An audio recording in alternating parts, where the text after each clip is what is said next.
तो दोस्तों, क्योंकि रिश्तों के भी रूप बदलते हैं कि आज के एपिसोड की शुरुआत वृंदा से होती है, जहां वो एवी के साथ चैट कर रही होती है। वृंदा ने एवी से उसकी मिस्ट्री वुमेन को लेकर सीधा सवाल कर दिया होता है। वो जानना चाहती है कि जिस महिला के साथ उसकी तस्वीरें और वीडियोस वायरल हो रही हैं, क्या उनके बीच सच में कुछ है और क्या एवी के दिल में उसके लिए फीलिंग्स है।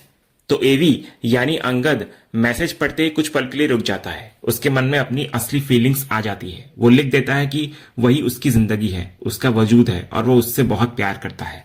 उसकी खुशी के लिए वो कुछ भी कर सकता है। लेकिन मैसेज भेजने से पहले अंगद को एहसास होता है कि वो अपनी पहचान और फीलिंग्स दोनों को खतरे में डाल रहा है। वो तुरंत उस मैसेज को डिलीट कर देता है। इसके बाद वो एक संभला हुआ जवाब भेजता है। वो कहता है कि ऐसी कोई बात नहीं है, लेकिन वो उस लेडी की बहुत रेस्पेक्ट करता है। वो कहता है कि वो मेहनती है और अपने काम की वजह से एवी उसे काफी एडमायर करता है। इससे ज्यादा उनके बीच और कुछ नहीं है। तो ये जवाब पढ़कर वृंदा को जैसे अंदर से राहत मिलती है। उसके मन में जो डर था वो थोड़ा कम हो जाता है। वो बात को ज्यादा आगे ना बढ़ाते हुए गुड नाइट कहती है, क्योंकि रात काफी हो चुकी होती है। इधर एवी भी उसे गुड नाइट कहता हुआ नजर आता है, लेकिन फोन रखते ही अंगद खुद से नाराज होता हुआ नजर आता है। उसे लगता है कि वो यहाँ किस मकसद से आया है और कर क्या रहा है। उसका मिशन कार्तिक की सच्चाई सामने लाना है, वृंदा के साथ बैठकर इमोशंस शेयर करना नहीं। वो खुद को समझाता है कि अगर वो ज्यादा देर तक यहाँ पर रुका तो उसकी सारी प्लानिंग और उसकी पहचान दोनों खतरे में पड़ सकती है। इसलिए अब उसे अपना पूरा फोकस कार्तिक की सच्चाई पर रखना होगा और जल्द से जल्द सबूत जुटाकर यहां से निकलना होगा। उधर अगले सीन में ऋतिक कहीं बाहर जाने की तैयारी कर रहा होता है। वो हेमंत को अपना कॉन्ट्रैक्ट दिखाता है और बताता है कि उसने पूरा कॉन्ट्रैक्ट पढ़ लिया है और जहां सिग्नेचर्स करने थे वहां वो साइन भी कर चुका है। हेमंत कॉन्ट्रैक्ट देखता तो है, लेकिन उससे पहले ये पूछता है वो कि काम के सिलसिले में उसे वहां कितने दिन रुकना पड़ेगा। तो ऋतिक कहता है कि करीब 3-4 दिन लग सकते हैं। तभी मुन्नी ऋतिक का पैक्ड बैग लेकर आती है। वो बताती है कि उसका पूरा सामान पैक कर दिया है उसने और वहां पहुंचकर एक बार खुद ही वो चेक कर ले। ऋतिक मुस्कुराकर मुन्नी को थैंक यू कहता है। इधर वहीं डाइनिंग टेबल पर अक्षय और माधवी बैठे होते हैं। दोनों की नजर वृंदा पर जाती है, जो वहां मौजूद होकर भी कहीं खोई हुई लग रही होती है। अक्षय को इधर लगता है कि उसकी मम्मा अभी भी काफी परेशान है। इधर माधवी भी मानती है कि कार्तिक और मीडिया वाली घटना के बाद से वृंदा का मूड ठीक नहीं है। वो उम्मीद करती है कि कार्तिक जल्द ही सब कुछ ठीक कर दे। अक्षय साफ कहता है कि वो अपनी मम्मा को इस तरह हर्ट नहीं देखना चाहता। माधवी भी कहती है कि वो बस अपनी मम्मा को खुश देखना चाहती है, लेकिन हर बार कोई ना कोई ऐसी सिचुएशन आ जाती है जिससे वो परेशान हो जाती है। तभी टिम्सी भी अपनी नाराजगी जाहिर करती है। वो मानती है कि जब से उसके डैड के लाइफ में उनकी एक्स वाइफ मिताली वापस आई है, तब से फैमिली में चीजें पहले जैसी स्मूथ नहीं रही है। इसी बीच तारा और आरव कोई गेम खेल रहे होते हैं। गेम में तारा जीत जाती है, जिससे आरव चिढ़ जाता है और गेम को ही बेकार बताने लगता है। तारा भी उसे चिढ़ाती है कि हारने के बाद अब वो ऐसी बातें कर रहा है। तभी आरव शिकायत करता है कि तारा हमेशा उसे जीतने नहीं देती। इतने में देव वहां आता है और उसकी नजर तारा के हाथ में मौजूद आरव के करेंसी नोट्स पर पड़ती है। देव तारा से नोट्स लेकर वापस आरव को देता हुआ नजर आता है और फिर तारा को समझाता है कि ऐसे गेम्स लड़कों के लिए होते हैं और उसे डॉल्स वगैरह से खेलना चाहिए, इससे नहीं। सलोनी देव की बात सुनकर तुरंत उसको रोकती है। वो समझाती है कि बच्चों को अपनी पसंद का गेम खेलने देना चाहिए, लेकिन देव अपनी सोच पर कायम रहता है और उल्टा कहता है कि लड़कियों के लिए अलग गेम्स होते हैं और लड़कों के लिए अलग। ये सुनकर मुन्नी भी अब चुप नहीं रहती। वो देव को समझाती है कि बच्चों के सामने लड़के और लड़की का इस तरह फर्क करना सही नहीं है। आज लड़कियां हर फील्ड में आगे बढ़ रही हैं और किसी भी काम में लड़कों से पीछे नहीं है। मुन्नी अपने परिवार का ये एग्जाम्पल देती है कि घर की महिलाएं पढ़ाई से लेकर करियर तक हर जगह अपनी पहचान बना रही हैं। हेमंत भी मुन्नी की बात का समर्थन करता है। वो देव को याद दिलाता है कि मुन्नी ने अपनी मेहनत से पढ़ाई की, एग्जाम्स क्लियर किए और आज कलेक्टर के पद तक पहुंची है। वो वृंदा का एग्जाम्पल भी देता है, जो फैमिली बिजनेस को संभाल रही है। हेमंत साफ कहता है कि वीरानी फैमिली की महिलाएं हमेशा स्ट्रांग और एक्टिव रही हैं। उन्होंने घर की जिम्मेदारी भी संभाली है और बिजनेस में भी अपनी जगह बनाई है और उसे उन सभी पर गर्व है। ऋतिक भी देव को समझाता है कि जमाना बदल चुका है। ये 21st सेंचुरी है और आने वाली जनरेशन में लड़कियां हर फील्ड में आगे बढ़ रही हैं। इसलिए उन्हें रोकने या उनकी पसंद पर सवाल उठाने के बजाय उनकी रेस्पेक्ट करनी चाहिए। इतना कहने के बाद ऋतिक अपने काम के लिए वहां से निकल पड़ता है और जाने से पहले सबको गले मिलता है। उसके जाने के बाद देव को इधर लगता है कि घर में हर कोई उसी को सुना रहा है। सलोनी कहती है कि अगर वो ऐसी बातें करेगा तो लोग उसको समझाएंगे ही। वो कहती है कि तारा कोई बाहर की बच्ची नहीं बल्कि इसी घर का हिस्सा है। लेकिन देव के मन में अपनी सोच अब भी नहीं बदलती।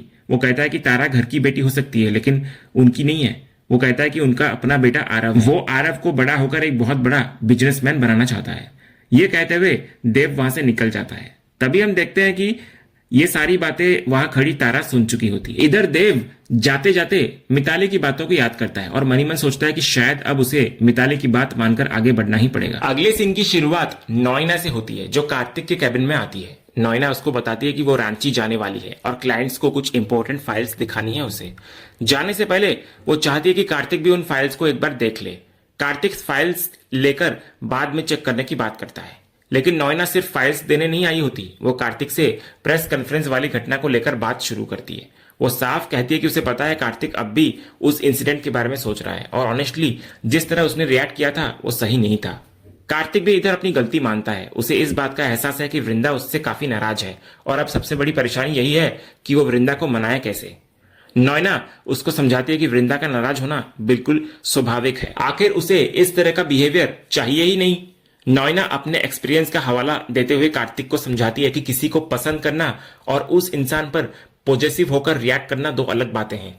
वो कहती है कि प्यार में अगर सामने वाले की खुशी और कंफर्ट का ख्याल रखा जाए तो रिश्ता मजबूत होता है, लेकिन जब प्यार में अधिकार और इनसिक्योरिटी ज्यादा आने लगे तो वही रिश्ता सामने वाले के लिए घुटन बनने लगता है। नॉइना कार्तिक को यह भी समझाती है कि किसी भी महिला को ऐसा पार्टनर नहीं चाहिए जो हर सिचुएशन में उसे प्रोटेक्ट करने के नाम पर कंट्रोल करे। उसे ऐसा साथी चाहिए जो उसके साथ खड़ा रहे, उसको समझे और उसकी ताकत बने। वो कार्तिक से कहती है कि एक महिला अपनी लाइफ खुद संभाल सकती है। उसे जरूरत है तो ऐसे इंसान की जो उसके साथ कदम से कदम मिलाकर चले और उसकी लाइफ को और बेहतर बनाए। नॉइना खास तौर पर वृंदा की सिचुएशन समझाते हुए कहती है कि उसने पहले ही बहुत कुछ सहा है, इसलिए अब उसे ऐसा रिश्ता चाहिए जिसमें प्यार के साथ सम्मान, भरोसा और सुकून भी हो। कार्तिक को नॉइना की बातें समझ आने लगती है। वो मानता है कि उससे बहुत बड़ी गलती हुई है और उसे समझ नहीं आ रहा कि वृंदा को वो कैसे मनाए। नॉइना उसे एक सीधी सी बात समझाती है कि जब इंसान को अपनी गलती का एहसास हो जाए और वो दिल से माफी मांगना चाहता हो तो आधी परेशानी वहीं खत्म हो जाती है। बाकी बात सामने जाकर सच में सॉरी कहने से ठीक हो सकती है। इतना बोलकर नॉइना वहां से निकल जाती है। अब सामने आता है देव का नया प्लान। नॉइना के जाते ही देव वहां पहुंचता है। वो कार्तिक को कहता है कि उसे पता है वृंदा को कैसे मनाया जा सकता है। देव माफी मांगते हुए कहता है कि रास्ते से गुजरते समय उसने उनकी थोड़ी बातचीत सुन ली थी। इसके बाद वो एक गिफ्ट बैग कार्तिक की तरफ बढ़ाता है जो मिताली ने उसको दिया था। कार्तिक बैग को खोलता है तो उसमें एक खूबसूरत सी साड़ी होती है। देव उसको समझाता है कि वृंदा का दिल बहुत बड़ा है और उसने फैमिली की कई गलतियां माफ करी है, इसलिए अगर कार्तिक उसको दिल से सॉरी बोले और ये गिफ्ट दे तो शायद वृंदा का गुस्सा भी कम हो जाए। देव ये भी कहता है कि ये वृंदा के फेवरेट रंग की साड़ी है और उसे किसी अच्छे मौके पर वृंदा को देने की सलाह देता है। तो कार्तिक साड़ी को देखकर थोड़ा सरप्राइज्ड होता है, लेकिन देव की बात पर भरोसा कर लेता है। वो उसे धन्यवाद देता है और इस आइडिया को पसंद करता है, लेकिन असली खेल तो कहीं और चल रहा होता है। दूसरी तरफ मिताली भी बिल्कुल उसी रंग की दूसरी साड़ी अपने हाथ में लिए खड़ी होती है। वो देव पर तंज कसती है कि वो कभी एक तरफ टिकता ही नहीं और हर तरफ अपनी जगह बनाने की कोशिश करता है। फिर मिताली साफ कर देती है कि उसने देव को यह काम यूं ही नहीं दिया। वो जानती है कि देव से अपना काम कैसे करवाना है। तो अब देव उसके लिए सिर्फ मददगार नहीं बल्कि उसका मोहरा बनने वाला है। मिताली का प्लान साफ होता है कि वो चाहती है कि कार्तिक और वृंदा के बीच रिश्ता मजबूत होने के बजाय धीरे धीरे टूटता जाए। और अब वही गिफ्ट जो कार्तिक को वृंदा के करीब लाने के लिए दिया जा रहा है मिताली की चाल का हिस्सा बन चुका है। अगले सीन हमें ऑफिस का दिखाया जाता है जहां एक इंपॉर्टेंट मीटिंग चल रही होती है। कार्तिक मीटिंग की शुरुआत करते हुए कहता है कि कैंपेन अच्छा परफॉर्म कर रहा है, लेकिन अब एक दूसरी बड़ी समस्या सामने आई है। कुछ क्लाइंट्स का मानना है कि झारखंड और बिहार जैसे मार्केट्स में जेनजी ब्रांडिंग की उतनी जरूरत नहीं पड़ती। कार्तिक को लगता है कि इस सोच को बदला जा सकता है, लेकिन उसके लिए क्लाइंट्स से पर्सनली बात करनी होगी। नॉइना इस बात पर हैरान होती है क्योंकि एवी को लेकर पूरा कैंपेन पहले ही प्लान किया जा चुका है और काफी इन्वेस्टमेंट भी हो चुका है। कार्तिक बताता है कि इसी वजह से उसने मीटिंग रखी है ताकि सब लोग मिलकर इसका प्रैक्टिकल सोल्यूशन निकाल सकें। उसका सुझाव होता है कि रांची जाकर क्लाइंट्स से पर्सनल मीटिंग की जाए और उन्हें कैंपेन की सोच, आइडियोलॉजी और टारगेट ऑडियंस के बारे में समझाया जाए। हेमंत तुरंत जिम्मेदारी लेने के लिए तैयार हो जाता है। वो कहता है कि कैंपेन में इतना समय और पैसा लग चुका है, इसलिए अब पीछे हटना सही नहीं होगा। तो कार्तिक को भी इधर लगता है कि हेमंत क्लाइंट्स को सबसे अच्छे तरीके से समझा सकता है, इसलिए वो रांची जाकर उनको समझाएगा। लेकिन तभी कार्तिक एक और फैसला भी लेता है कि नॉइना भी हेमंत के साथ रांची जाएगी। तो नॉइना पहले पूछती है कि उसकी जरूरत क्यों है, क्योंकि ये तो मार्केटिंग टीम हैंडल कर सकती है। तो कार्तिक समझाता है कि वहां मार्केटिंग के साथ फाइनेंस और बजट से जुड़े सवाल भी आएंगे। ऐसे में हेमंत के साथ नॉइना रहेगी तो क्लाइंट्स पर ज्यादा अच्छा इंपैक्ट पड़ेगा। आखिरकार दोनों जाने के लिए तैयार हो जाते हैं। कार्तिक उनसे कहता है कि उन्हें आज ही निकलना होगा ताकि कैंपेन में और डिले ना हो। हेमंत और नॉइना तैयारी करने के लिए वहां से निकल जाते हैं। इधर अब कार्तिक की नजर उस गिफ्ट पर जाती है जो उसने वृंदा के लिए रखा हुआ होता है। वो वृंदा की तरफ देखकर सोचता है कि क्या इसे सबके सामने वृंदा को दे देना चाहिए, लेकिन अगले ही पल उसे डर लगता है कि अगर वृंदा ने सबके सामने गिफ्ट लेने से मना कर दिया तो बात और बिगड़ सकती है। इसलिए वो तय करता है कि वृंदा को यह गिफ्ट अकेले में देगा। लेकिन तभी कहानी अचानक एक और बड़ा मोड़ लेती है। वृंदा वहां से जा ही रही होती है कि अचानक उसका पैर फिसल जाता है। खुद को संभालने के लिए उसका हाथ सीधे एवी के मास्क पर चला जाता है। झटके से एवी का मास्क थोड़ा हट जाता है। वृंदा तुरंत एवी की तरफ देखकर सॉरी कहती है और इसी पल एवी के चेहरे का साइड पोर्शन कुछ देर के लिए दिखाई देने लगता है। अंगद को खतरा महसूस होते ही वो तुरंत अपना चेहरा दूसरी तरफ घुमा लेता है और मास्क ठीक कर लेता है ताकि वृंदा उसको पहचान ना सके।